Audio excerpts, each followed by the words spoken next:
The universe did not mourn, for it had no memory, but Elias Thorne mourned enough for all of it. His domain was Mnemosyne, a name chosen by scholars with a penchant for irony, for the station did not celebrate memory, but curated its decay. It was a silent cathedral of loss, a ring of obsidian and cryocircuitry adrift in the Lagrange point of a dead star and its black hole companion, a place where gravity itself was a tombstone. As the first archivist, Elias was less a librarian and more a mortician for the ghosts of human history. He tended to the data sepulchres of failed colonies, logged the last transmissions of ghost ships, and maintained the digital cenotaphs for the billions lost in humanity's violent, stumbling exodus to the stars. His was a holy, silent duty, a pact made with the dead to ensure they were not forgotten, even if the living solar concordants wished they were. The concordants preferred progress, clean narratives, and profitable trade routes. The messy, bloody story of humanity's expansion was an inconvenience, a collection of tragedies best left to the quiet hum of Mnemosyne's servers, watched over by a man with more reverence for the past than hope for the future. He moved through the station's echoing halls, his footsteps the only percussion in a symphony of silence, the star-dusted void outside the armored glass a constant, humbling reminder of the sheer scale of all that had been lost. He was a man made of quiet rituals and solemn purpose, his face etched with the gravity of the knowledge he protected, a knowledge the government on Earth considered a dangerous relic. One cycle. The silence was broken. It was not a sound, but a flaw in the perfect quiet, a dissonant thread in the fabric of space-time. The station's deep-field quantum sensors, designed to detect the faint gravitational whispers of the black hole, registered an anomaly. It was a signal, but it was impossible. It originated from the Seraphim Nebula, a roiling stellar nursery that should have scrambled any conventional transmission into incoherent noise. More than that, it emanated from a specific sector within the nebula known as the Sorrowful Abyss, a region of space so gravitationally chaotic that probes sent to chart it had simply vanished, their last signals stretched into screams of static. The concordants had declared the abyss a navigational void, a dead end in the galactic map. Yet, a signal was coming through, a faint, repeating pattern that was not radio, not gravimetric, but something else entirely. Something that resonated with the very structure of the station's memory cores.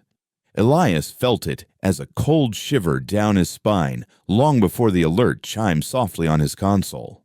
He brought the signal up on his main display, the data manifesting not as a clean waveform, but as a fractured, recursive loop of mnemonic code, a ghost in the machine. He ran it through a dozen filters, peeling back layers of stellar interference and quantum static until the core of it lay bare. It was a song, a child's lullaby, fragmented and weak, but unmistakable. He recognized the melody instantly, a tune that had been etched into the heart of every student of history, a song of profound and terrible significance. It was the nursery rhyme, Starfall, a simple, haunting melody composed for the children of the Ark ship Odyssey. The Odyssey, humanity's first and greatest hope, a city-sized vessel carrying 250,000 souls, the best and brightest of a unified Earth, sent on a 400-year journey to colonize a paradise world. It had vanished without a trace 3 centuries ago in the vicinity of the Seraphim Nebula, its loss so catastrophic it shattered the optimistic spirit of the expansion era and ushered in the age of cautious, cynical pragmatism that birthed the solar concordance. The loss of the Odyssey was the foundational tragedy of interstellar humanity, a failure so complete that the ship and its destination, a planet called Kairos, had become the stuff of myth, a warning against hubris. And now its song was echoing from its grave. Elias's hands moved with a speed that betrayed his calm demeanor, his fingers flying across the holographic interface as he delved into the Concordance's most restricted archives. The Ethel Guard Vault, a level of clearance so high that only 3 people in the galaxy possessed it. His was one. The government on Earth could not lock him out of his own library. He cross-referenced the signal's unique psychic resonance signature with the Odyssey's final flight recorder logs, the one salvaged from a probe that had passed near the ship's last known position a week after it vanished. The match was perfect. It wasn't just the same song, it was the same broadcast. A low-level ship-wide transmission from the vessel's pediatric education network. A looping lullaby meant to soothe the children to sleep. This was no echo. An echo faded. This signal, though faint, was sharp. A fresh imprint on the canvas of space-time. It was a memory. Somehow kept alive. Replayed for 300 years in the heart of the abyss. He sent his findings to the Concordance High Council on Earth, a coded, encrypted burst detailing the signal's origin, nature, and undeniable link to the lost Ark. The reply was swift and cold. It came not from the Council, but from the office of the Interior Minister of Security, a man named Valerius Kane. The message was succinct. Archivist Thorne, your station's sensors are malfunctioning due to proximity to the singularity. You are detecting a quantum echo, a meaningless anomaly. Cease your investigation, recalibrate your systems, and file a standard maintenance report. The Odyssey is a closed matter. A closed matter. The words dripped with dismissive authority. A clear and unambiguous order to forget what he had found. Elias stared at the message. The polite, sterile text a far greater obscenity than any curse. They were lying. He knew his systems weren't malfunctioning. And the concept of a quantum echo holding such a coherent and specific piece of data for 3 centuries was a scientific impossibility. A piece of bureaucratic fiction designed to bury an inconvenient truth. The Concordance was not just ignoring the signal, they were actively suppressing it. This was more than a breach of protocol, it was a violation of his very purpose. The role of First Archivist was not a political appointment, it was a sacred trust, a lineage that stretched back to the first days of the space age. The archivists were bound by the primary covenant, an oath sworn by the leaders of old Earth to every soul who ventured into the void. You will not be forgotten. You will not be abandoned. Your memory will be honored, and your loss will be answered. The Concordance had let that oath curdle into a quaint historical footnote, but for Elias, it was a living creed. To ignore the song of the Odyssey would be to break that covenant, to conspire with the government in the erasure of 250,000 souls. He felt the weight of their stolen history pressing down on him, a physical burden in the silent station. He sat for a long time, the fragmented lullaby playing on a constant, heartbreaking loop in his private audio feed. A child's promise of a peaceful sleep from a ship that had met a nightmare. As he listened, the signal changed. For 12 seconds, the gentle melody was savaged by another layer of sound, a blast of raw, unfiltered psychic energy that screamed through the feed. It was a chorus of agony, the sound of 1,000 minds being torn apart at once, a shriek of terror so profound it felt greasy, ancient. Then, just as suddenly as it appeared, it was gone, and only the broken lullaby remained. But it was different now. It sounded weaker, frayed, as if the memory itself had been wounded. It was no longer a passive echo. Something in the abyss was alive, and it was feeding on the ghost of the Odyssey. That was the moment his decision crystallized. The government's lie, the desecration of the memory, the fresh psychic wound. It was a confluence of sacrilege that could not be borne. He was the guardian of humanity's memory, and that memory was under attack. He rose from his chair, his movements deliberate and imbued with a terrible gravity.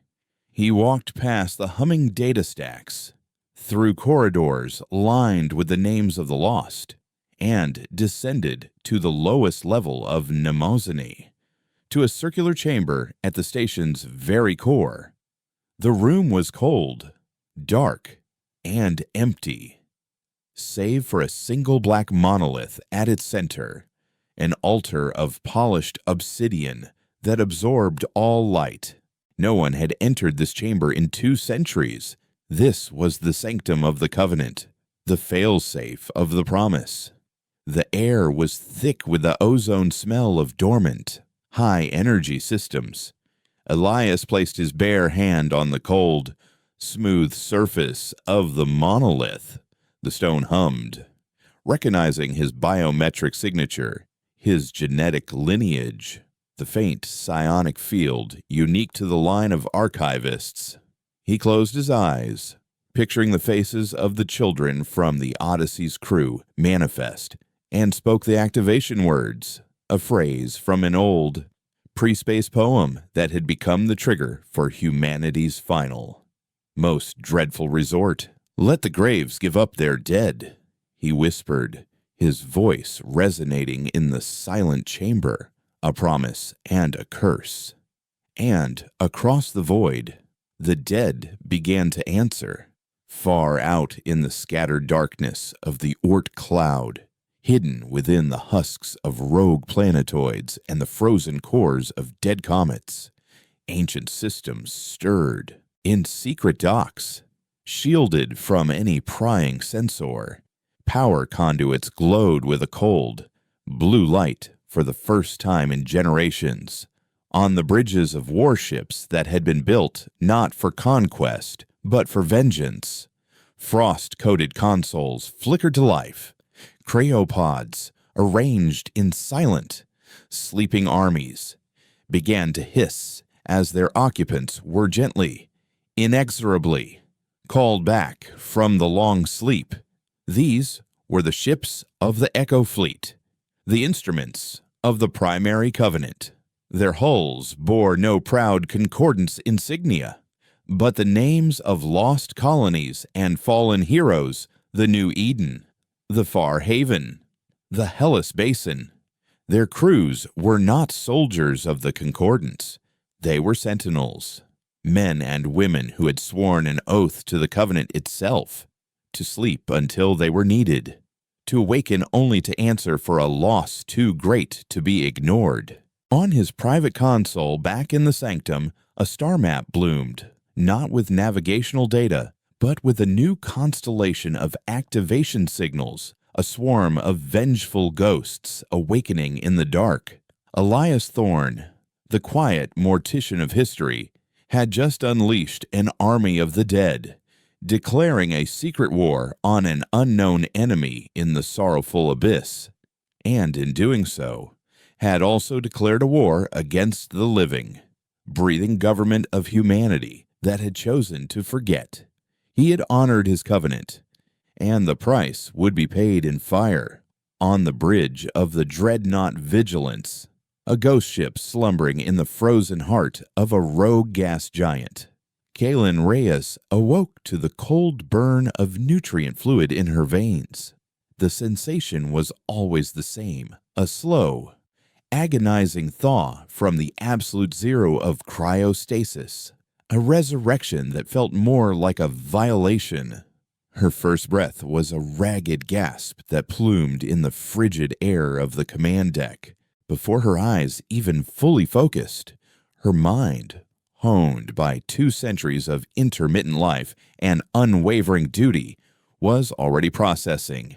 She was awake. That meant the Covenant had been invoked.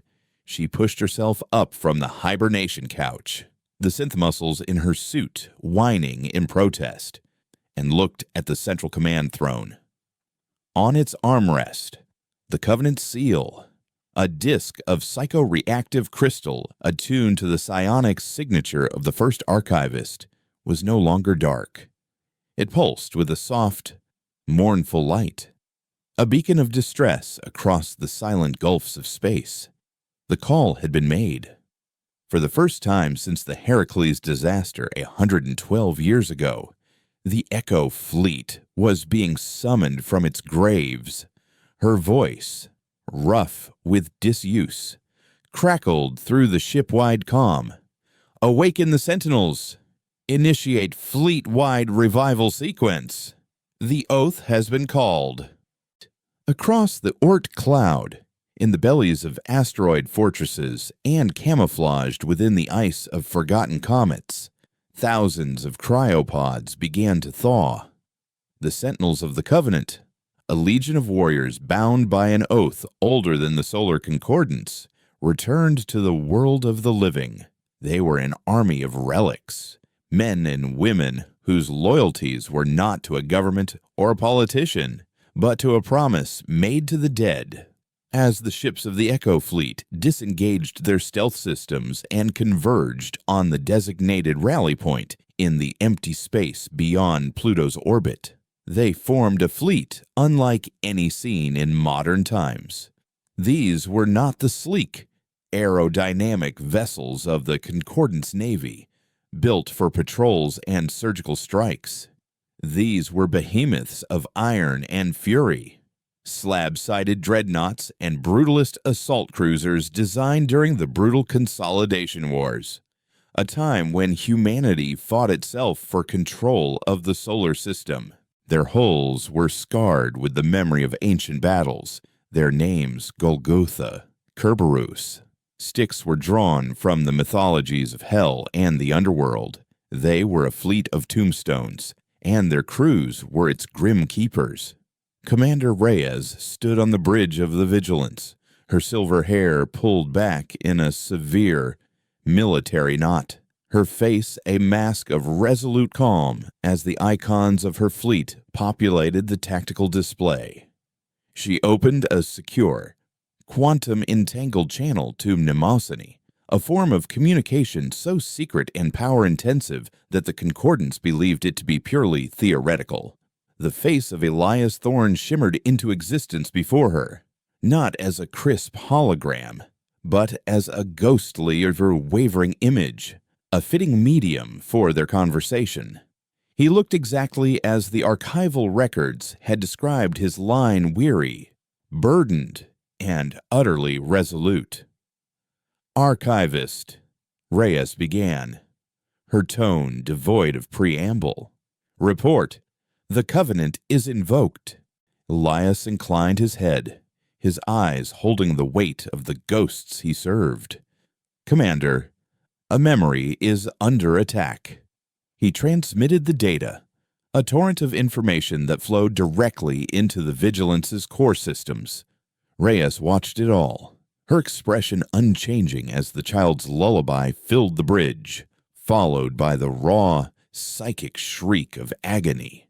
She saw the data from the Odyssey's last known position, the undeniable match, and, finally, the dismissive, insulting message from Minister Valerius Kane.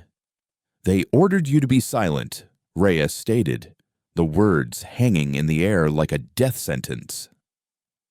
"They are breaking the Covenant," Elias replied simply. "Worse, they are feeding it. The entity in the abyss. It is a mnemonic predator, a memovore. It doesn't just destroy, it consumes. It has been feasting on the psychic echo of the Odyssey for 3 centuries, keeping the memory of their final moments alive as a perpetual source of sustenance. The lullaby is the sound of its prison, and the scream is the sound of its meal. The Concordance knows. I found fragmented Black Ops reports from a deep-range survey 70 years ago. They detected the psychic entity and sealed the entire nebula, declaring it a navigational hazard. They chose to let 250,000 human souls be eternally devoured rather than risk the panic that would ensue if the truth were revealed. Reyes's knuckles whitened as she gripped the arm of her command throne. This was not just neglect. It was a monstrous, calculated betrayal. They had built a wall around a cemetery and pretended it was a void, leaving the ghosts within to be tormented for eternity. What is your directive? Archivist. Uphold the covenant, Elias said, his voice imbued with the authority of his sacred office. Go to the sorrowful abyss. Find what remains of the Odyssey. Silence its memory. Grant its souls the peace of oblivion they have been denied. And if you can, eliminate the predator that has made their grave its hunting ground. The mission was clear. It was not a rescue. It was an exorcism. It will be done, Reyes said, and the connection to Mnemosyne was severed. She turned to her tactical officer. Plot a course for the Seraphim Nebula. Prepare the rift drives. We travel by the old roads. The Concordance used stable hyperspace lanes. Clean,